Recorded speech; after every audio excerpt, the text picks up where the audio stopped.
Let's jump into this journey of finding peace for our everyday, real lives.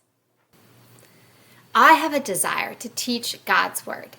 In fact, I would say this is more than a desire. It's a calling. But figuring out how to answer the call in each season of life has not been easy. I've had great encouragement along the way, but I've also heard criticism that wasn't meant to help, but instead to harm. Doors have opened, but other doors have closed with a loud bang and a clear, your calling isn't wanted here. In each season, I've sought to appreciate the open doors and to remember they too can close.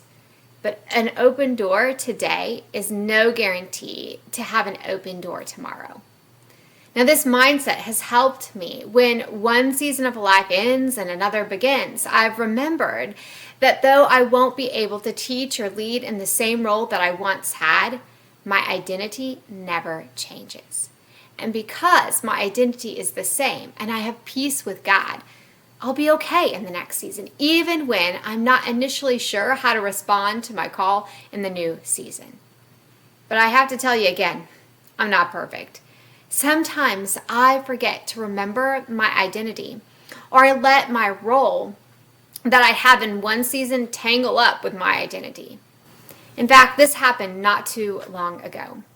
I had the opportunity to teach and lead in a way that felt very significant to me. I had a role that seemed to be the perfect answer to my calling. I kept telling myself to remember the role and my identity. They were not one and the same. But then I faced an attack. It was an awful situation and never should have happened.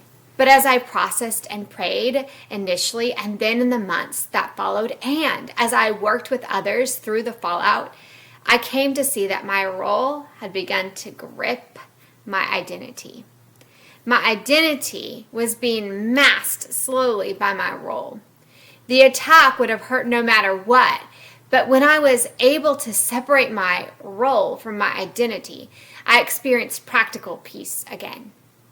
I knew deep within that even if my role in that season came to an end, even if the attack left me role-less for a time, that God had me, that I was His and He was mine, and having a whole relationship with Him makes all the difference. Now, side note, I still have that role, but I want to ask, what could be masking your identity in this season? Sometimes desires and callings seem so important that we elevate them to the same level as our identities. Then when something comes against them, we aren't able to live out of our peace. We're not able to live peace in practical ways. Instead, we get anxious or angry. This week, let's explore passages that will encourage us to remember our identities and positions before God. These passages will also encourage us to seek His help in untangling our desires and even our callings from our identities.